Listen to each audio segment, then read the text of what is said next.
मेरी भाभी रोज़ मुझसे एक चीज़ मंगवाती जिसे लाने में मुझे बहुत ही ज़्यादा शर्म आती। मैं सोचता कि भैया तो है ही नहीं घर में, तो फिर भाभी इस चीज़ का क्या करती होंगी। यह जानने के लिए मैंने एक दिन भाभी के कमरे की खिड़की से झाँका तो भाभी उस चीज़ से मैंने कुछ ऐसा करते देखा कि जिसे देखकर मेरी आंखें शर्म से झुक गईं। मेरे पैरों तले से ज़मीन खिसक गई, क्योंकि वह तो मेरा नाम सोनू है। मैं अपने माता पिता के साथ अहमदाबाद में रहता था। आज मैं आप लोगों को अपनी कहानी सुनाऊंगा। अगर आप लोगों को मेरी कहानी अच्छी लगे तो इस चैनल को सब्सक्राइब ज़रूर कर लेना, क्योंकि ऐसी ही कहानी इस चैनल पर आप लोगों को मिलती रहेंगी। मैं लगभग 16 साल का हूँ। मैं अहमदाबाद के कॉलेज में पढ़ता था। मेरे पापा की सरकारी जॉब थी और मम्मी एक हाउसवाइफ थी। कॉलेज में मेरा सेकंड ईयर चल रहा था। मैं पढ़ाई में बहुत ही ज़्यादा होशियार था, पर मेरे साथ एक लड़की पढ़ती थी। वह मुझे बहुत पसंद थी, मुझे बहुत अच्छी लगती थी, या फिर यह भी कह सकते हैं कि मैं उससे प्यार करने लगा था। मन ही मन मैं उससे शादी करना चाहता था। लगभग वह भी मुझसे प्यार करती थी। हम लोग कॉलेज न जाकर बाहर घूमते रहते, कहीं रेस्टोरेंट में खाना खाते तो कहीं गार्डन में घूमने लगते। अचानक जब एग्ज़ाम हुए तो मेरे मार्क्स बहुत कम आए, तो मेरे पापा ने जांच पड़ताल की कि मेरे मार्क्स इतने कम क्यों आए हैं। तो उनको पता चला कि मैं एक लड़की से प्यार करता हूँ। इस वजह से मेरे मार्क्स बहुत ही ज़्यादा कम आए हैं। मेरे पापा ने मुझे बहुत डांटा, बहुत ज़्यादा। उन्होंने एक मुझे थप्पड़ भी मारा और कहा, पर मैंने कहा मैं इसी लड़की से शादी करूँगा। मेरे पापा ने कहा वह लड़की अच्छी नहीं है, अच्छी होती तो मैं तेरी शादी खुद करवा देता, और अभी तू अपने करियर पर ध्यान दे, पढ़ लिख कर कुछ बन जाता। तो मैंने कहा उसके बाद शादी करता तो अच्छा रहता, किसी अच्छे लड़की से मैं तेरी शादी करवाऊँगा। मैंने उनकी कोई बात नहीं सुनी। बहुत जिद कर रहा था मैं शादी करने के लिए, तो मेरे पापा ने मुझे मेरे मौसी के घर भेज दिया। अहमदाबाद से बहुत दूर झांसी में रहते थे मेरे मौसा मौसी जी। मौसी के 2 लड़के थे, दोनों ही बाहर काम करते थे, यानी कि विदेश में काम करते थे। बड़े लड़के की शादी हो चुकी थी और भाभी जी घर पर मौसी जी के साथ मैं वहीं रहने के लिए पहुंच गया। तो भाभी जी मेरा बहुत ही ज़्यादा ख्याल रखती। कुछ दिन के बाद सब कुछ अच्छा चलने लगा। मुझे उस लड़की की बहुत याद तो आती, पर मेरा टाइम भाभी जी के साथ पता भी नहीं चलता कब निकल जाता। भाभी जी बहुत ही ज़्यादा हंसी मजाक करती। एक तो हमारा रिश्ता देवर भाभी का था और दूसरा वह बहुत ही ज़्यादा हंसमुख थी।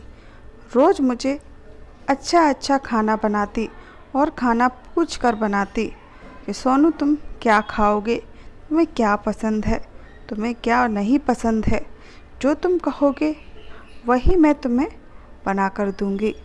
और भाभी वैसा ही करती। मैं भी उनसे नए नए तरीके के खाने बनवा कर खाता।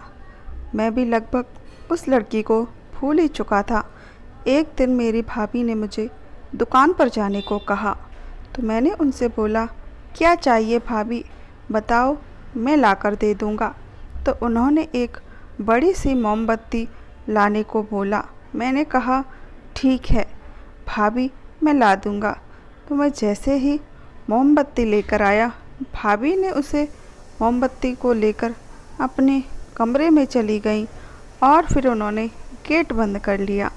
फिर पता नहीं कैसी कैसी आवाज़ें आ रही थी।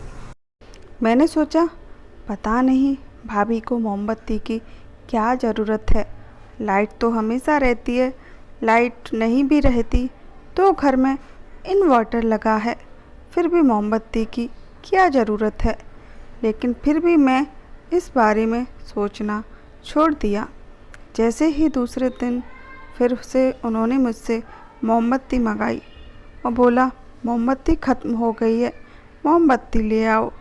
मैंने उनसे पूछा, भाभी आखिर आप मोमबत्ती का करते क्या हो? लाइट तो हमारे घर 24 घंटे रहती है। तो फिर उन्होंने मुझसे बोला कि मुझे मोमबत्ती की ज़रूरत है। फिर मैंने उनसे कुछ नहीं पूछा।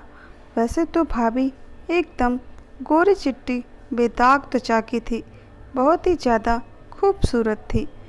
वह अब तो यह रोज़ का हो गया था। भाभी मुझसे रोज़ मोटी और बड़ी सी मोमबत्ती मंगवाती। जिस दुकानदार से मैं रोज़ जाकर मोमबत्ती मांगता, वह भी मुझे अजीब नज़रों से देखता। मुझे बहुत शर्म आने लगी थी मोमबत्ती लाने में। भाभी कुछ बताती नहीं। मैं उनसे मन में मना भी नहीं कर सकता था लाने के लिए, क्योंकि मैं उनके यहाँ रहता हूँ। उनके लिए काम करने से कैसे मना कर दूँ। लेकिन भाभी का रोज़ का चालू रहा। एक या 2 दिन बाद छोड़कर वह मुझसे रोज़ मोमबत्ती मंगवाती। एक दिन मैंने सोचा कि मैं ज़रूर भाभी के कमरे में झांक कर देखूँगा कि आखिर मोमबत्ती से वो करती क्या है। तो जैसे ही मैं मोमबत्ती लेकर आया, मैंने भाभी को दे दी। तो भाभी ने उस मोमबत्ती का धागा निकाल दिया। फिर मैंने सोचा कि मोमबत्ती का धागा निकाल दिया भाभी ने, तो मोमबत्ती जलाएंगी कैसे, और मोमबत्ती को जलती नहीं है तो आखिर करती क्या है।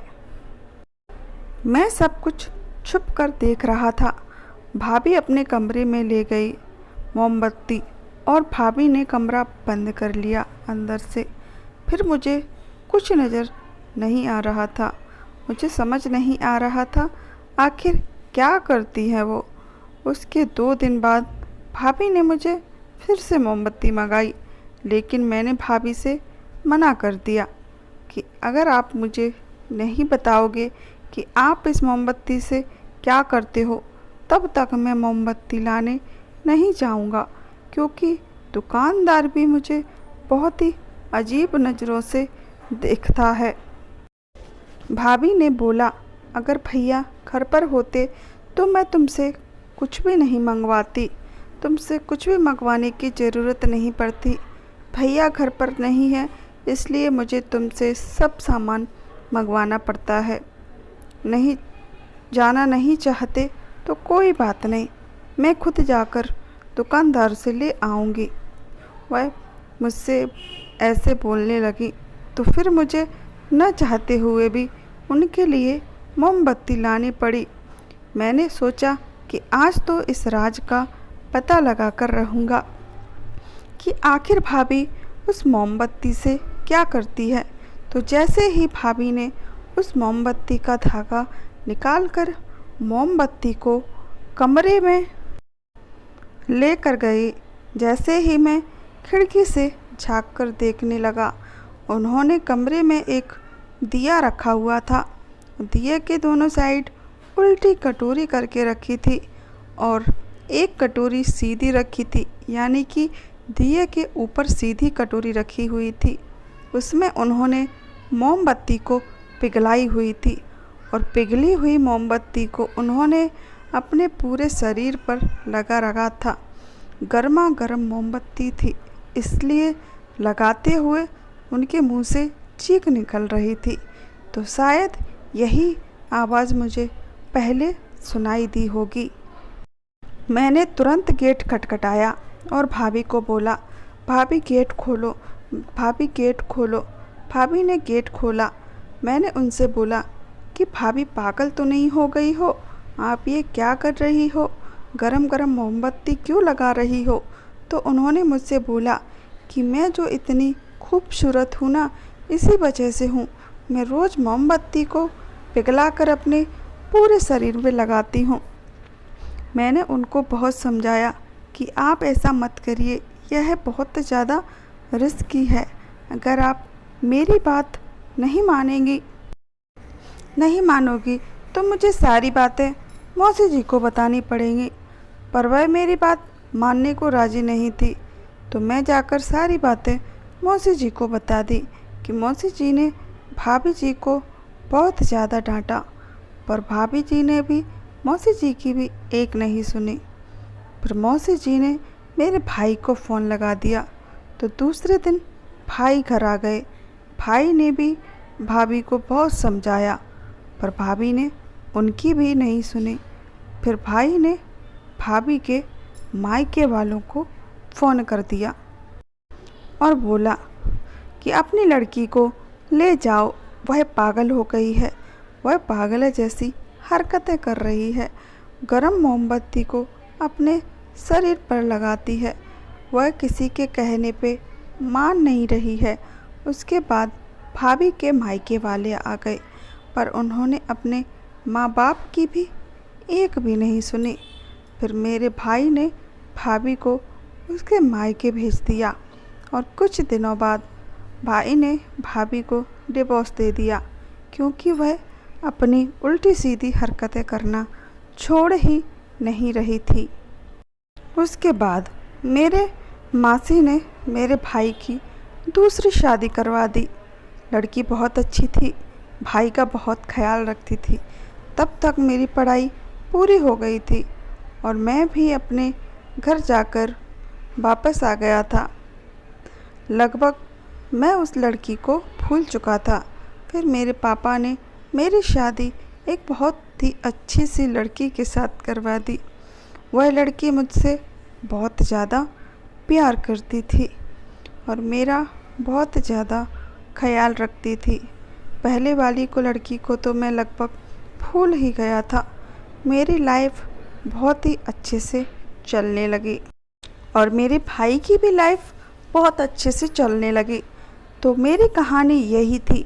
अगर आप लोगों को अच्छी लगती है तो ये चैनल सब्सक्राइब कर लेना और आप लोगों को फिर से मिलेगी बहुत ही अच्छी सी कहानी।